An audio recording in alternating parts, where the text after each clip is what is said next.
마태복음 28장 16절부터 20절까지 말씀입니다. 11 제자가 갈릴리에 가서 예수께서 지시하신 산에 이르러 예수를 배웠고 경배하나 아직도 의심하는 사람들이 있더라. 예수께서 나와 말씀하여 이르시되 하늘과 땅의 모든 권세를 내게 주셨으니 그러므로 너희는 가서 모든 민족을 제자로 삼아 아버지와 아들과 성령의 이름으로 세례를 베풀고 내가 너희에게 분부한 모든 것을 가르쳐 지키게 하라. 볼지어다 내가 세상 끝날까지 너희와 항상 함께 있으리라 하시니라. 아멘. 우리가 주일 아침마다 마태복음의 말씀을 이렇게 쭉 살펴봤습니다. 그래서 오늘은 마태복음 28장 마지막 장이 되었습니다. 오늘 마태복음 강해의 마지막 시간이 되었어요.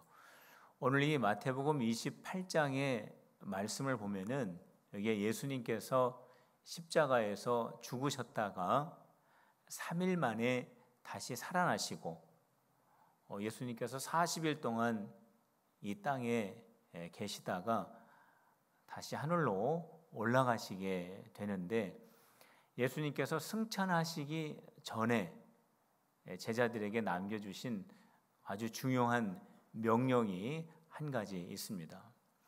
그 명령이라고 하는 것은 너희는 가서 모든 족속으로 제자를 삼으라 라고 하는 그 명령이죠. 예수님께서는 이 명령을 제자들에게 남겨주셨습니다. 이 귀한 이 명령, 모든 족속을 제자로 삼는 이 명령을 우리 예수님께서 제자들에게 남겨주셨는데 예수님께서는 사실 이 땅에 오신 목적은 바로 우리 모든 인류를 예수님의 제자 삼으시기 위해서 모든 인류를 예수님의 제자로 만들기 위해서 예수님이 이 땅에 오신 것입니다. 하나님의 뜻이 있지 않습니까? 하나님의 뜻이 있는데 그 하나님의 뜻은 모든 인류가 예수님의 제자 되는 것입니다. 그것이 하나님의 뜻이죠.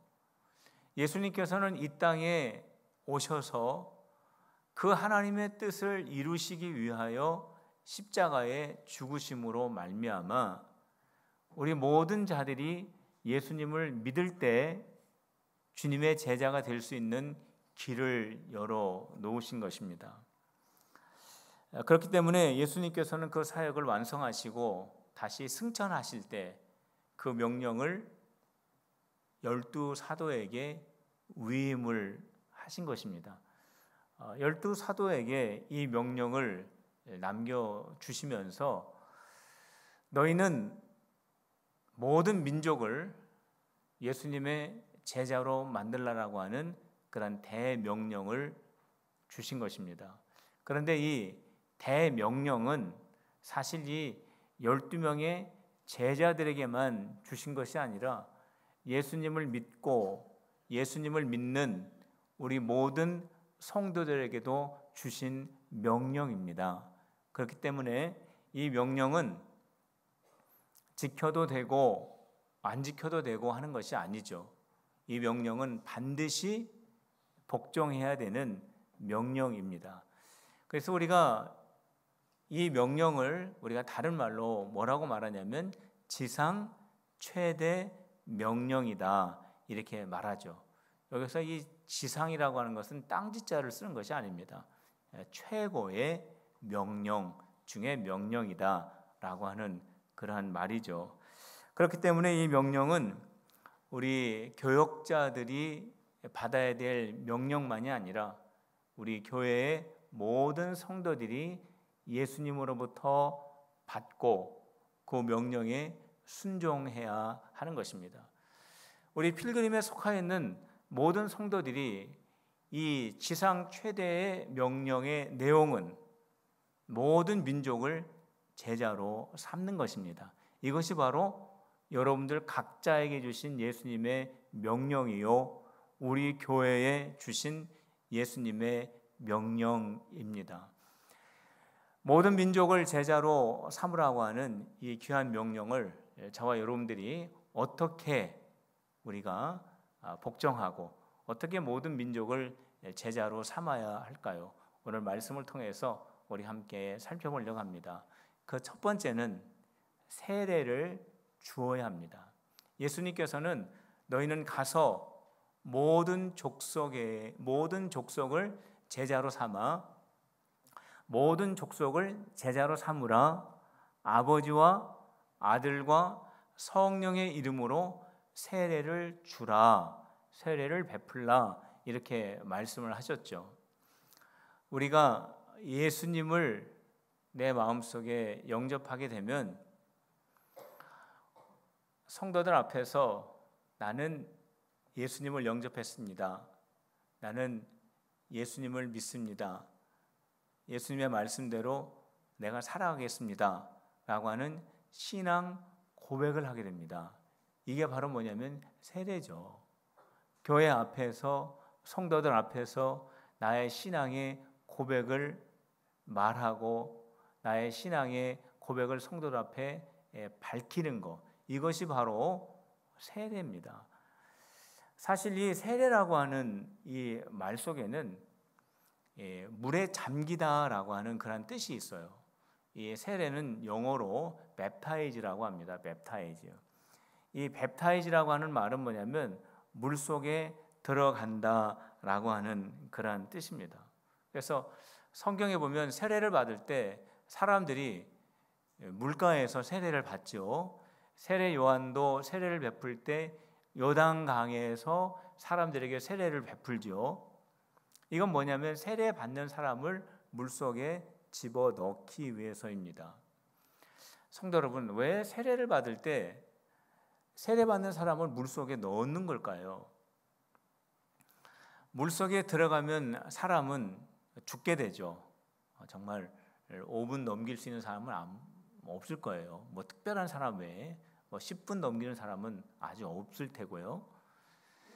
세례 받을 때 물속에 들어가는 이유는 나는 예수님을 믿음으로 말미암아 나의 옛사람을 장사 지냈다라고 하는 뜻입니다.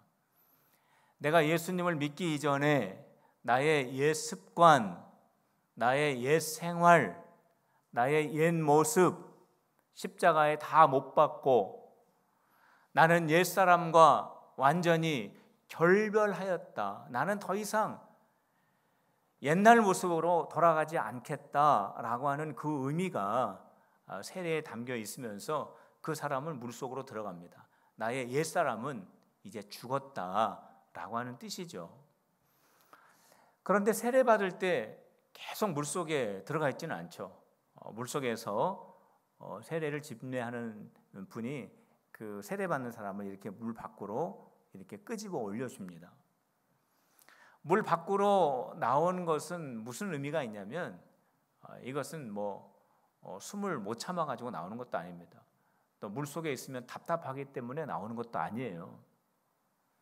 물 밖으로 나오는 것은 내가 예수 그리스도를 믿음으로 말미암아 내가 이제는 예수님과 함께 살아가고 예수 안에서 새로운 사람으로 살아가고 나는 이제는 죄인이었으나 예수 그리스도를 믿음으로 말미암아 내가 하나님의 의로운 자녀가 되었다라고 하는 내가 새로운 사람이 되었다라고 하는 그러한 증표로 물 밖으로 나오게 되는 것입니다. 이것이 바로 세례에 담겨져 있는 의미죠. 지금도 세례 교파에서 이 침례 교파에서는 침례를 하죠. 물속에 성도들을 들어갔다가 나오게 합니다. 근데 우리 성결 교단에서는 그렇게 하지 않죠. 머리 위에다가 물을 뿌리죠.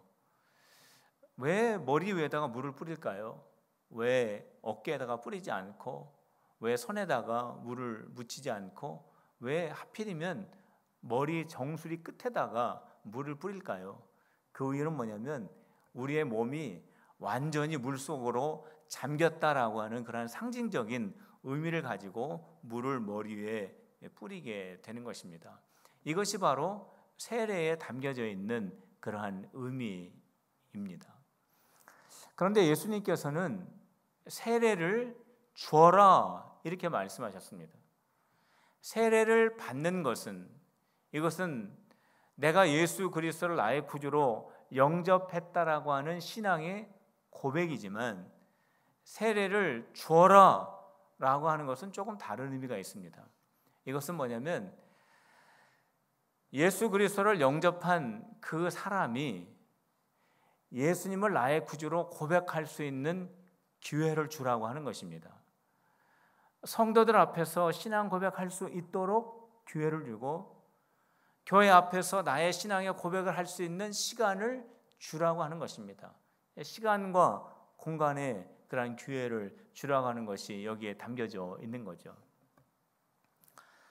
꼭 세례를 받아야 되는 것일까? 나는 예수님을 믿고 조용히 교회에서 신앙생활을 하며 내가 출석하면 되지, 내가 꼭 이렇게 세례를 받아야 될 것인가? 이렇게 의문을 또 가질 수가 있습니다. 그런데 결혼식을 한번 여러분들이 비유적으로 한번 생각해 보시길 바랍니다. 결혼식 하는 거하고 똑같습니다. 사랑하는 두 사람이 서로 사랑을 합니다. 두 사람이 서로 사랑을 하면은 그냥 둘이 같이 한 집에서 살아도 되죠. 그런데 결혼을 하게 됩니다. 왜 결혼합니까? 둘이 서로 사랑하면 그냥 집을 얻어서 살면 되지 왜 결혼을 해요?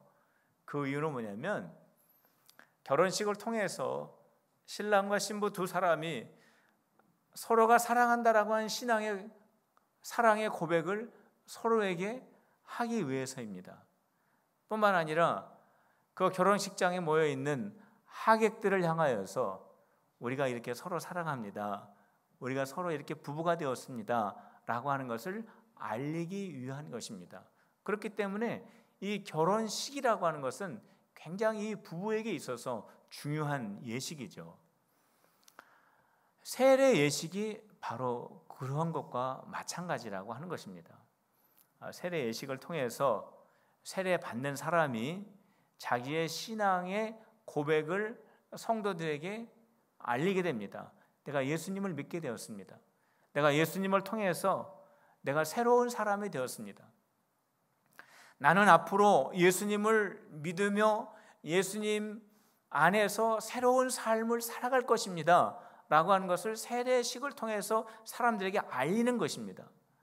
그러면 그 신앙의 고백을 듣는 성도들이 그 사람이 거듭난 성도가 되었구나, 그 사람이 예수님을 마음속으로 영접하는 성도가 되었구나, 그 사람이 예수님을 진정으로 사랑하고 예수님과 함께 동행하는 삶을 사는 진정한 그리스도인이 되었구나, 이 사실을 알게 되는 것입니다.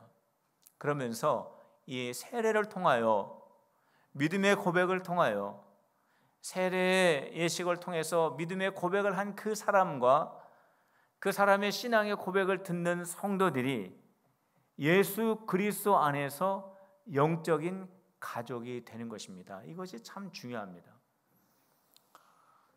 비록 성은 다르고 이름은 다르고 이제까지 살아온 모든 과정과 배경은 다르지만, 한 분이신 하나님을 나의 아버지로 믿는 그 신앙의 고백을 통하여서 모든 성도들이 한 형제요 가족이 될 수 있다라고 하는 것입니다. 신앙 안에서 세례를 통하여 예수 그리스도와 한 몸을 이루게 되고, 믿음의 고백을 통해서, 세례를 통해서 그 신앙 고백한 성도가 온 교회와 한 몸이 될 때, 여기에서 예수님의 제자의 첫 걸음이 떼어지게 되는 것입니다. 그래서 예수님께서는 너희는 세례를 베풀어 제자를 만들라라고 말씀하신 것입니다. 성도 여러분, 세례 받으신 우리 필그림의 성도 여러분, 여러분들은 예수 안에서 한 가족인 것을 믿으시기를 바랍니다. 가족이라고 하는 것은 슬픈 일도 함께 나누는 것이 가족입니다. 기쁜 일도 함께 나누는 것이 가족입니다. 성도 여러분, 슬픈 일이나 기쁜 일이나 함께 나누는 우리 성도들이 다 되시기를 주님의 이름으로 축복합니다. 가족은 싸울 때도 있죠. 살면서 안 싸우는 가족이 어디 있겠습니까? 그런데 가족은 싸워도 가족입니다. 싸워도 남이 될 수 없는 것입니다. 가족은 변함이 없는 것입니다. 언제나 가족이고 끝까지 가족이고 떠날 수 없는 것이 바로 가족인 것입니다. 가족은 서로 격려하고 사랑하고 축복하고 위로하는 것이 바로 가족이에요. 바로 이러한 영적 가족 안에서 예수님의 제자의 첫걸음이 떼어지게 되는 것입니다. 성도 여러분, 영적 신앙의 고백을 갖는 예수님의 참된 제자를 만드는 우리 성도들이 다 되시기를 주님의 이름으로 축원합니다. 우리 한번 따라해 보실 바랍니다. 신앙 고백하는 예수의 제자 만들자. 둘째로, 모든 족속을 제자 만들기 위해서 가르쳐야 합니다. 가르쳐야 되는데, 예수님의 제자를 만들기 위해서 우리가 무엇을 가르쳐야 할 것인가? 우리가 이제 성도들에게 가르쳐야 되는데 무엇을 가르쳐야 되는가? 하나님을 가르치는 겁니다. 예수님을 가르치는 겁니다. 성령님을 가르치는 겁니다. 성경을 가르치는 겁니다. 내 자신이 누구인가를 가르치는 겁니다. 인간을 가르치는 거죠. 그리고 내가 이 세상에서 어떤 사람으로 무슨 일을 하면서 살아가야 할까를 가르치는 겁니다. 이러한 것들을 교회가 가르치는 것입니다. 예수님께서 12제자, 12사도죠. 12사도를 택하시고 가르치셨습니다. 예수님께서 이 제자들과 동거동락하면서 하신 일은 여행 다니신 일이 아닙니다. 제자들과 무슨 캠프를 하신 일이 아닙니다. 예수님께서는 동거동락을 하시면서 그들과 함께 먹기도 하시고 함께 주무시기도 하시면서 제자들에게 하나님의 말씀을 가르치셨습니다. 하나님의 말씀을 예수님께서 제자들에게 가르치셨어요. 12사도에게 하나님의 말씀을 가르치시게 됩니다.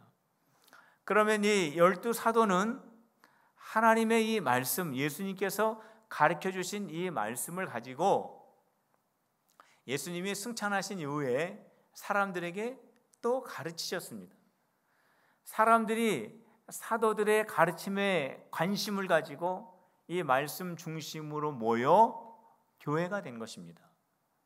그렇기 때문에 교회는 무엇에 귀를 기울여야 되느냐 하면은 사도의 교훈에 귀를 기울여야 하는 것입니다. 왜냐하면 사도의 교훈 속에는 예수님의 가르침이 담겨져 있기 때문에 그렇습니다.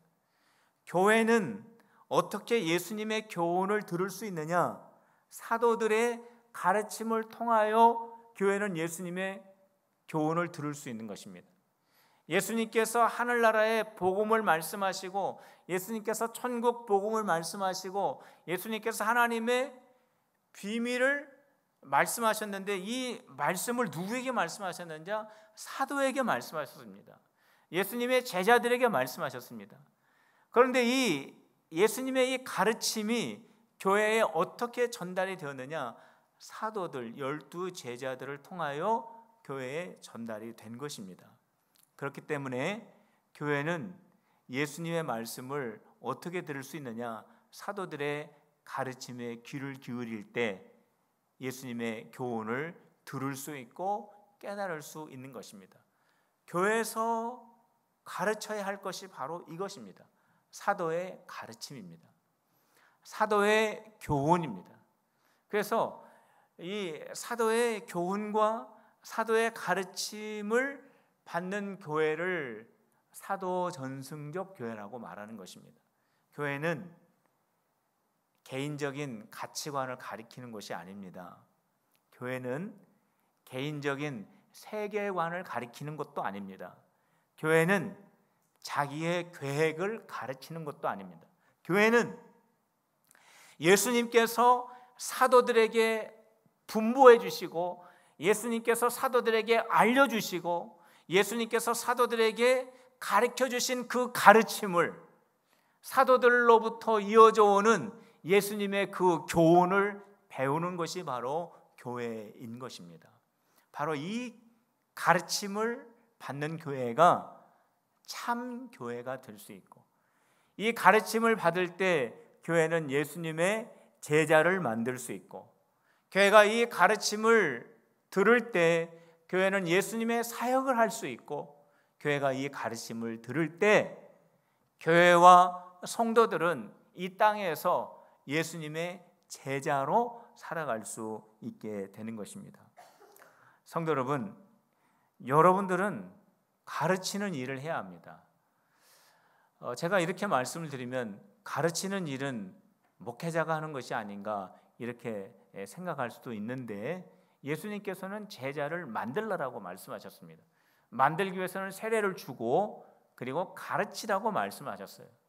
그런데 이 명령은 목회자들에게만 주어져 있는 것이 아니라 모든 교회와 성도들에게 주어져 있는 것이기 때문에 우리 성도들도 가르쳐야 됩니다. 그런데 가르치기 위해서는 먼저 배워야죠. 알아야 가르치지 않습니까? 그렇기 때문에 우리 성도들은 먼저 배워야 됩니다. 하나님을 배워야 되고, 예수님을 배워야 되고, 성령님을 배워야 되고, 성경을 배워야 되고, 기타 등등 성경에 관련되어 있는 그러한 귀중한 진리들을 배워야 하는 것입니다. 우리 교회에 1:1 성경 공부가 있죠. 1:1 성경 공부를 통해서 여러분들이 배울 수 있습니다. 중보 기도 모임이 있습니다. 중보 기도 모임에 오셔서 기도를 배우고 또 기도를 하셔야 됩니다.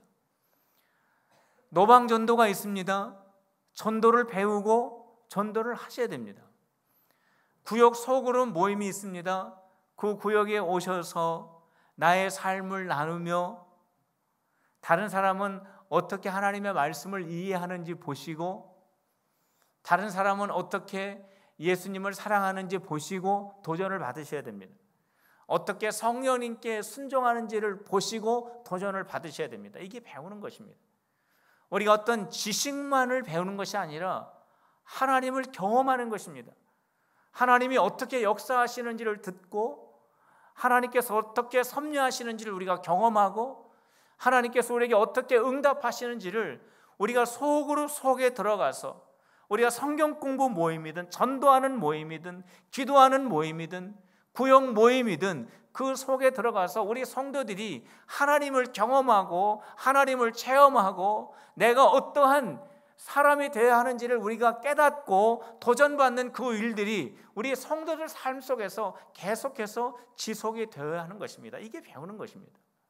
이렇게 배우고 우리 성도들은 다시 구역으로 돌아가서 구역 강사가 되어서 우리 성도들과 함께 말씀을 나누는, 가르치는 사역을 해야 하는 것입니다. 우리 성도들이 교회 학교로 들어가서 우리 어린 자녀들에게 하나님의 말씀을 가르치는 그 가르침의 사역을 감당해야 하는 것입니다. 이렇게 배우는 사역과 가르치는 사역이 계속해서 집중되고 이렇게 순환이 되어야 하는 것입니다. 이럴 때에 우리 교회는 예수님의 제자를 만드는 교회가 될 수 있습니다.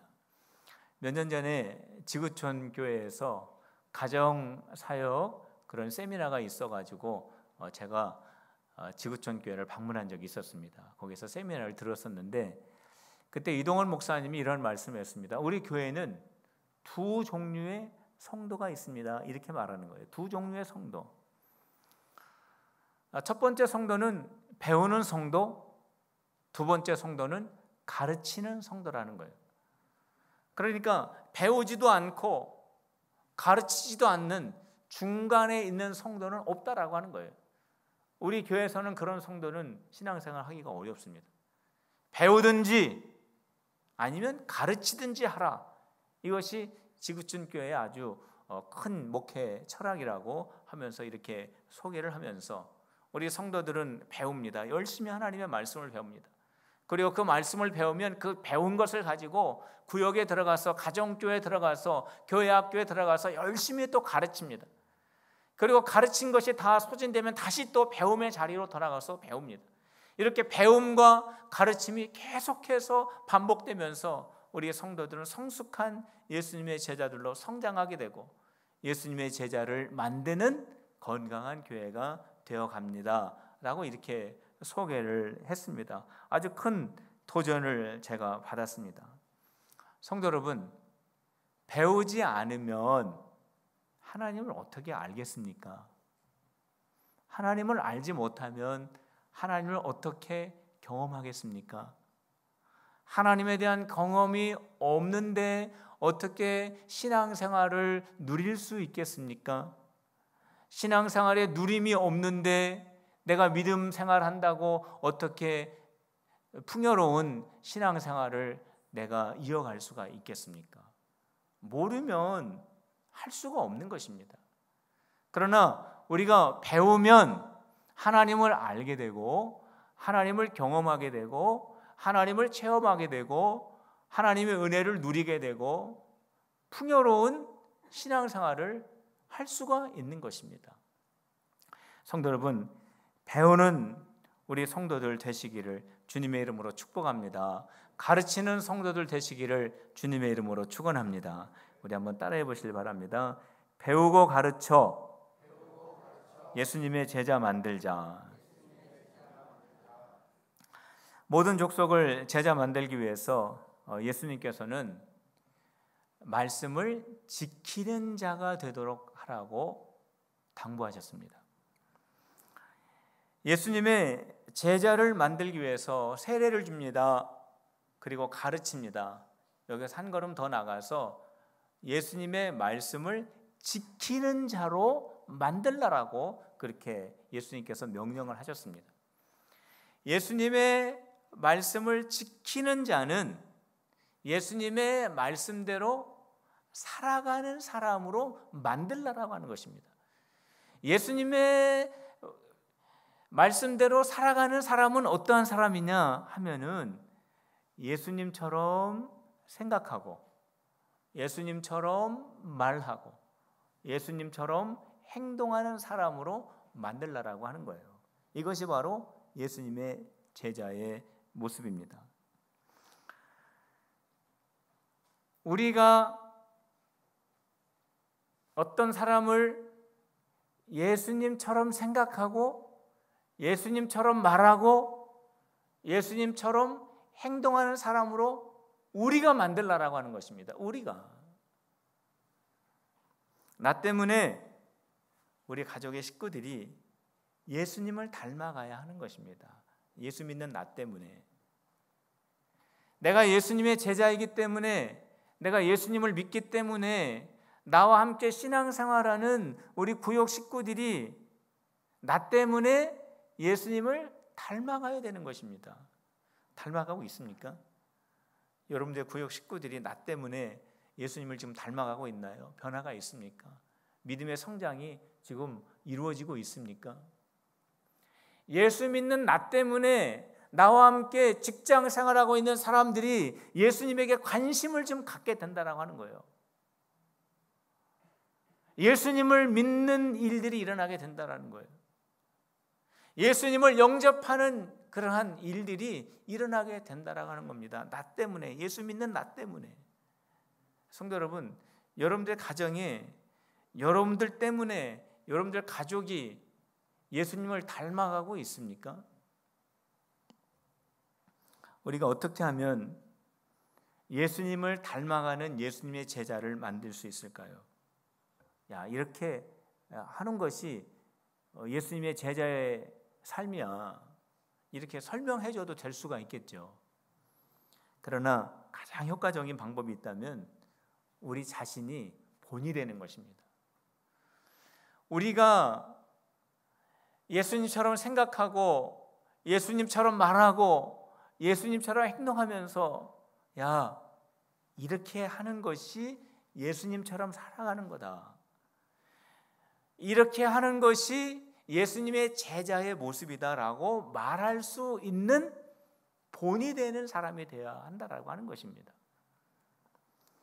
그러기 위해서 우리가 예수님처럼 생각하고 우리가 예수님처럼 말하고 우리가 예수님처럼 행동하는 그런 사람이 되어야 한다라고 하는 거죠. 그러기 위해서는 우리가 두 가지를 생각해 봐야 합니다. 첫 번째는 뭐냐면 예수님이라면 어떻게 할 것인가? 지금 이 순간에 예수님이라면 어떻게 생각하실까? 지금 이 순간에 예수님이라면 어떻게 말하실까? 지금 이 순간에 예수님이라면 어떻게 행동하실까? 이것을 늘 생각하는 것입니다. 두 번째는 예수님이 지금 내 곁에 계시다라고 생각을 하는 것입니다. 예수님이 내 곁에 계시기 때문에 내가 생각하는 이것을 예수님은 알고 계시고, 예수님이 내 곁에 계시기 때문에 내가 말하는 것을 예수님이 듣고 계시고, 예수님이 지금 내 곁에서 듣고 계시는데 내가 함부로 말할 수 있겠어요? 예수님께서 내 곁에 계시기 때문에 내가 행동하는 모든 것을 지켜보시고 있다라고 하는 것을 생각하는 것입니다. 우리가 이 두 가지를 우리가 마음속에 간직하고 있으면 우리가 예수님의 제자의 본이 되는 삶을 우리가 살아갈 수 있는 것입니다. 우리 한번 따라해 보시길 바랍니다. 제자의 본이 되어 예수의 제자 만들자. 예수님의 지상 최대 명령에 복종하는 우리 성도들이 다 되시기를 주님의 이름으로 축원합니다. 예수님의 제자 만들기 위해서 우리는 세례를 주어야 하고 하나님의 복음을 가르쳐야 하고 그들이 예수 그리스도의 말씀을 지키는 자가 되도록 해야 합니다. 성도 여러분, 우리가 무슨 능력과 무슨 재주로 이 일을 할 수 있겠습니까? 우리 예수님께서 그래서 마지막에 우리에게 한 말씀을 남겨주셨습니다. 세상 끝날까지 내가 너와 함께 하리라. 예수님의 지상 최대 명령을 우리가 마음속에 간직하고 그 명령에 복종하기 위하여 우리가 세례를 주고 하나님의 말씀을 가르치기도 하고 하나님의 말씀을 배우기도 하고 그 말씀대로 지키는 사람으로 만들기 위해서 우리가 본이 되려고 애를 쓸 때에 우리 예수님께서는 우리와 함께 하시고 우리와 그 사역을 함께 하시며 그 사역이 이루어질 수 있도록 만들어 주신다라고 약속하셨습니다. 제자 만드는 우리 필그림께 되시기를 주님의 이름으로 축원합니다. 우리 모두가 우리 예수님을 닮은 제자 되는 우리 성도들이 되시기를 주님의 이름으로 축원합니다. 기도하겠습니다. 하나님 아버지, 주님께서 우리에게 명령하신 모든 족속을 제자 삼으라고 하는 이 명령에 복종하는 저희들이 되어지기를 원합니다. 가정과 교회와 생활 속에서 저희들이 먼저 주님의 제자가 되어서 가족과 친족과 이웃과 민족을 예수님의 제자 만드는 저희들이 되게 하여 주시옵소서. 우리 필그림 교회가 예수님의 제자 만드는 교회가 되게 하여 주시옵소서. 우리 성도들이 예수님의 지상 최대의 명령에 복종하는 우리 성도들 모두 되어줄 수 있도록 인도하여 주시옵소서. 예수님의 이름으로 기도하옵나이다. 아멘. 우리 다 같이